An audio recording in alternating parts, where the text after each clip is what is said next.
주님께서 여러분과 함께 루카가 전한 거룩한 복음입니다.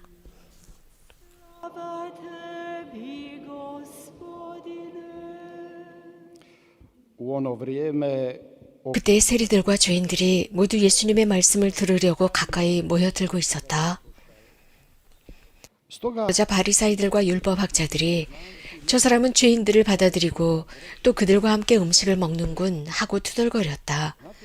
예수님께서 그들에게 이 비유를 말씀하셨다. 어떤 사람에게 아들이 둘이 있었다. 그런데 작은 아들이 아버지, 재산 가운데에서 저에게 돌아올 몫을 주십시오 하고 아버지에게 말하였다. 그래서 아버지는 아들들에게 가산을 나누어 주었다.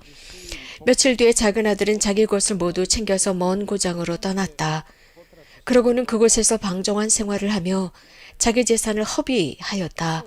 모든 것을 탕진하였을 즈음 그 고장에 심한 기근이 들어 그가 곤궁에 허덕이기 시작하였다. 그래서 그 고장 주민을 찾아가서 매달렸다. 그 주민은 그를 자기 소유의 들로 보내어 돼지를 치게 하였다. 그는 돼지들이 먹는 열매 꼬투리로라도 배를 채우기를 간절히 바랐지만 아무도 주지 않았다. 그제야 제정신이 든 그는 이렇게 말하였다. 내 아버지의 그 많은 품팔이꾼들은 먹을 것이 남아도는데 나는 여기에서 굶어 죽는구나. 일어나 아버지께 가서 이렇게 말씀드려야지. 아버지, 제가 하늘과 아버지께 죄를 지었습니다.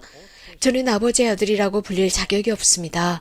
저를 아버지의 품팔이꾼 가운데 하나로 삼아 주십시오. 그리하여 그는 일어나 아버지에게로 갔다. 그가 아직도 멀리 떨어져 있을 때 아버지가 그를 보고 가엾은 마음이 들었다. 그리고 달려가 아들의 목을 껴안고 입을 맞추었다. 아들이 아버지에게 말하였다. 아버지, 제가 하늘과 아버지께 죄를 지었습니다. 저는 아버지의 아들이라 불릴 자격이 없습니다. 그러나 아버지는 종들에게 일렀다. 어서 가장 좋은 옷을 가져다 입히고 손에 반지를 끼우고 발에 신발을 신겨 주어라. 그리고 살찐 송아지를 끌어다가 잡아라. 먹고 즐기자. 나의 이 아들은 죽었다가 다시 살아났고 내가 잃었다가 도로 찾았다. 그리하여 그들은 즐거운 잔치를 벌이기 시작하였다. 그때 큰아들은 들에 나가 있었다. 그가 집에 가까이 이르러 노래하며 춤추는 소리를 들었다. 그래서 하인 하나를 불러 무슨 일이냐고 묻자 하인이 그에게 말하였다. 아우님이 오셨습니다. 아우님이 몸성이 돌아오셨다고 하여 아버님이 살찐 송아지를 잡으셨습니다. 큰아들은 화가 나서 들어가려고도 하지 않았다. 그래서 아버지가 나와 그를 타이르자 그가 아버지에게 대답하였다. 보십시오. 저는 여러 해 동안 종처럼 아버지를 섬기며 아버지의 명을 한 번도 어기지 않았습니다. 이러한 저에게 아버지는 친구들과 즐기라고 염소 한 마리 주신 적이 없습니다. 그런데 창녀들과 어울려 아버지의 가산을 들어먹은 저 아들이 오니까 살찐 송아지를 잡아주시는군요. 그러자 아버지가 그에게 일렀다. 얘야, 너는 늘 나와 함께 있고 내 것이 다 내 것이다. 너의 저 아우는 죽었다가 다시 살아났고 내가 잃었다가 되찾았다. 그러니 즐기고 기뻐해야 한다. Natočemo, otac, sinko, ti si uvijek sa mnom i sve moje tvoje je. No trebalo se veseliti i radovati, jer ovaj brat tvoj bijaše mrtav i oživje, izgubljen i nađe se. Riječ Gospod. 주님의 말씀입니다.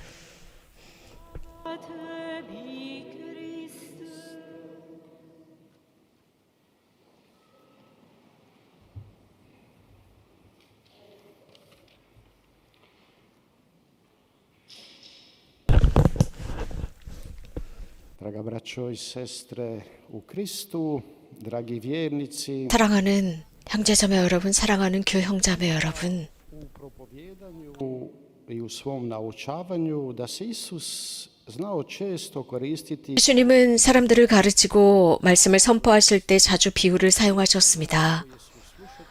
그것은 청중들로 하여금 아주 쉽게 이해할 수 있는 스토리들이었습니다. 그리고 거기에 묵상할 수 있는 주제를 던지셨습니다. 즉 화두를 던지셨던 것입니다. 그래서 사람과 하느님께 가까이 갈 수 있게 하셨습니다.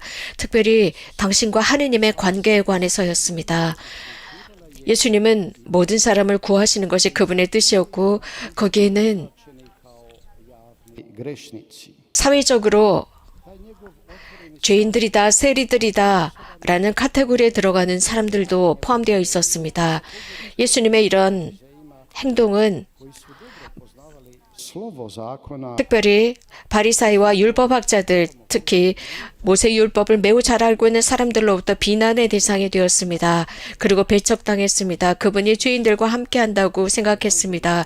그들은 모세 율법에 관한 박식한 사람이었지만 그 모세의 깊은 이면은 알지 못했습니다. 그래서 예수님께서는 복음에서 아주 유명한 탕자의 비유, 자비하신 아버지의 비유를 말씀해주고 계십니다. 그래서 하느님의 큰 기쁨, 우리 모두가 통회하고 그분께 돌아갔을 때의 모습을 보여주고 있습니다. 탕자의 비유는 사실 우리 모두가 잘 알고 있지 않을까 싶습니다. 분명 cijelom svetom 이 텍스트야말로 굉장히 인상 깊습니다. 모든 성경에서 굉장히 큰 인상을 주고 있습니다. 그래서 누구든지 이러한 스토리를 들었을 때 무관심할 수가 없습니다. 이 말씀을 진지하게 읽고 들었을 때 말입니다. 그래서 이 비유에 등장하는 사람들의 모습을 하나하나 분석해 보겠습니다. 아버지는 자신의 유산을 나눕니다. 나누어서 아들들에게 나누어 주었다라고 전합니다. 그리고 작은 아들에게 주고 자신이 원하는 대로 하도록 했습니다. 그는 집을 떠났습니다. 모두 그 재산을 탕진했습니다. 모든 것을 탕진한 뒤에야 비로소 자신이 생존하기 위한 노동을 해야 한다는 것을 깨닫습니다. 그는 일을 했지만 사실 자신의 어떤 i tada je došao 심지어는 생존을 위한 것도 얻을 수가 없었습니다. 굶기를 밥 먹더랬습니다. 그는 불행하다고 느꼈습니다. 그리고 그때야 깨달았습니다. 아버지의 집에 모든 것이 다 있었다는 사실 말입니다. 이것이 가장 중요한 이 비유의 요소입니다. 곧 아버지 집에는 모든 것이 다 있습니다. 그리고 오늘 이 스토리 비유에 등장하는 이 묘사는 꼭 그림같이 생생하게 표현하고 있습니다. 아버지 집의 풍요를 보여주고 있습니다. 우리는 이것을 이해해야 합니다. 길을 잃은 아들이 자신의 내면 안으로 들어가서 razmatrali 천상 아버지의 정말 자유로운 아들과 딸이라는 것을 깨닫는 것입니다. 이러한 자유에 관한 주제는 또 이 큰아들에 관해서 묵상할 때 다시 한번 등장합니다. 이제 아버지는 돌아온 아들을 환영합니다. 아버지는 그 아들을 크게 기뻐하면서 환영합니다. 정말 아들을 기다리고 있었기 때문이죠. više da 그래서 이 작은 아들이 생각했었던 그런 생각들을 더 이상 하지 못하게 만듭니다. 즉 종으로 받아주십시오라는 그것이 아니라 아버지는 아들을 종으로 받아들일 수가 없었습니다. 아들로 사랑할 수밖에 없었습니다. 아버지였기 때문에 그에게 옷을 입혀주고 반지를 끼워주고 살찐 송아지를 잡았습니다. 그렇게 하면서 아들로서의 그 존엄성을 되돌려 주셨습니다. 죄로 인해서 잃었던 그 존엄성이었습니다. 그런데 여기에서 조심해야 할 것은 하느님은 죄를 증오하십니다. 죄는 사람을 파괴하기 때문입니다. 하지만 그 죄인, 그 당신의 아들과 딸들을 매우 사랑하십니다. 우리는 이 사실을 분명히 확신해야 합니다. 하느님께서는 이 세상을 극진히 사랑하사 당신의 외아들을 보내셨다고 성 요한복음사가는 언급합니다. 당신의 외아들이었습니다. 그래서 그 외아들을 믿는 사람은 절대로 삶을 잃지 않고 영원한 삶을 얻을 수 있게 하셨습니다. 한 부모가 자신의 아들이 탈선했다고 해서 그 아들을 사랑하지 않을까요? 통상적으로 그렇지 않습니다. 물론 그런 일이 일어날 수도 있지만 거의 대부분의 부모는 그 자식을 사랑합니다. 대부분의 그리스도인인 부모들은 사실 이런 탈선한 자식을 위해서 더 열심히 기도하고 더 열심히 단식하고 그 아들을 위해서 순례하면서 그 아들을 도와주기 위해서 사제를 찾아가서 영적인 충고도 듣습니다. 그 아들을 제대로 된 길, 바른 길로 이끌기 위해서 여러 다양한 노력을 할 것입니다. 이렇게 하나님께서는 이 세상 사람들을 구할 수 있도록 당신의 외아들을 보내셨고 또 예수님을 통해서 사람들을 하나님과 함께하는 참 삶으로 인도하셨습니다. 예수님은 세상을 구하시기 위해서 오셨지 우리들을 벌하기 위해서 오신 것이 아닙니다. 그렇기 때문에 예수님께서는 율법학자나 바리사이들 앞에서 위축될 필요가 없었습니다. 당신이 죄인이나 세리들과 함께 지낸다고 말입니다. 이러한 비유 속에는 좋으신 아버지, 관대하신 아버지, 인내하시는 아버지, 두 아들을 둔 아버지의 모습을 드러냅니다. 예수님께서는 굉장히 멋진 방법으로 하느님이야말로 참 좋으신 분, 가장 좋으신 분임을 보여줍니다. 인간의 자유를 존중하시는 하느님, 그래서 의무를 부여하지 않는 하느님, 심지어 아버지의 집에서도 이런 방법은 마찬가지입니다. 오히려 그 아들이 집을 나가도록 내버려 둡니다. 하지만 돌아오기를 기다립니다. 그래서 그 아들이 자신에게 속해 있다는 것을 느끼도록 만듭니다. 그 잘못되어 돌아올 수 있도록 합니다. 하나님께서는 이 자유를 선사하시는 것뿐만 아니라 하나님은 좋으신 아버지임을 예수님께서 선포하십니다. 자비하시고 참아주시는 아버지, 그래서 오랫동안 기다릴 수 있는 아버지입니다. 그런데 우리는 자주 여기에는 그 큰아들처럼 행세합니다. 단죄합니다. 비판합니다. 우리가 맞다고 생각하기 때문입니다. 이 큰아들은 아버지가 시키는 모든 것을 다 했다고 여깁니다. 큰아들은 아버지를 모시고 살았습니다. 그래서 본질적으로 그는 자유롭지 못했습니다. 심지어 그는 염소를 잡아서 먹을 만한 자유도 없었던 큰아들입니다. 여기에 더 큰 문제는, 즉 그 큰아들의 문제는 넉넉하게 사랑하지 않았습니다. 오히려 자신의 동생을 싫어합니다. 아버지를 싫어합니다. 그리고 그들 아버지에게 대듭니다. 염소 한 마리도 친구들과 잡아서 먹고 놀 수 있도록 나에게 주지 않았다라고 합니다.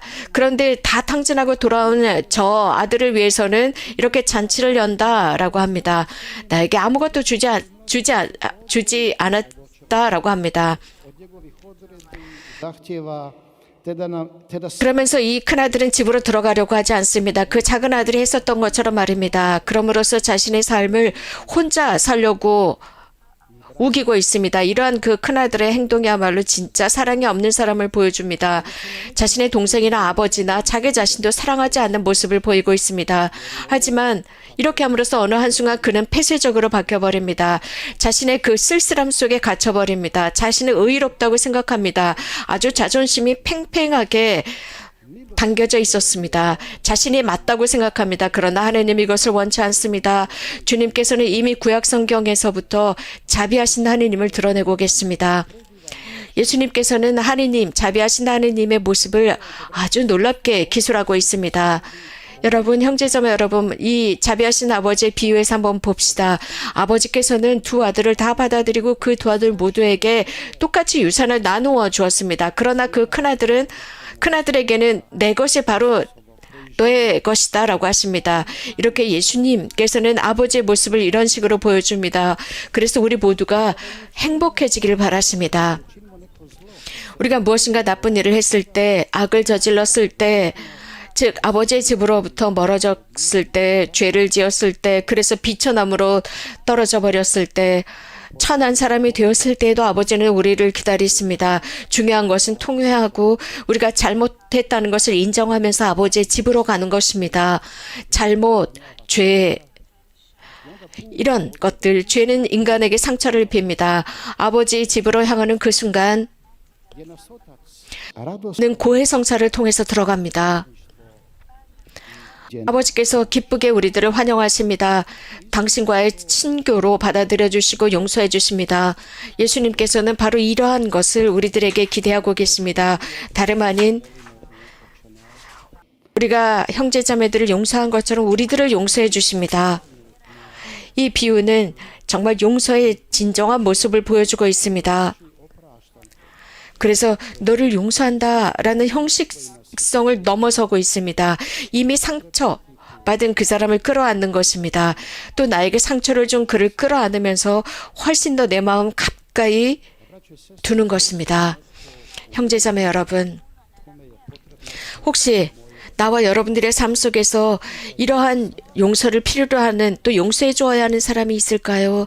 우리들의 마음속에서 그들에게 용서를 청합시다. 예수님께서는 말씀을 통해서 자비로 우리를 이끌고 교회가 도움을 필요로 하는 모든 사람들에게 가도록 초대하고 있습니다. 모든 사람이 치유받아야 하고, 하지만 이것은 가장 먼저 성령 안에서 영적으로 치유받아야 합니다. 사순 시기는 아버지께서 우리들을 용서하실 수 있도록 허락해 드리는 시기입니다. 그리고 그분의 포옹을 받아들이고 그분의 집으로 기쁘게 들어가는 것입니다. 이것이야말로 매우 큰 즐거움입니다.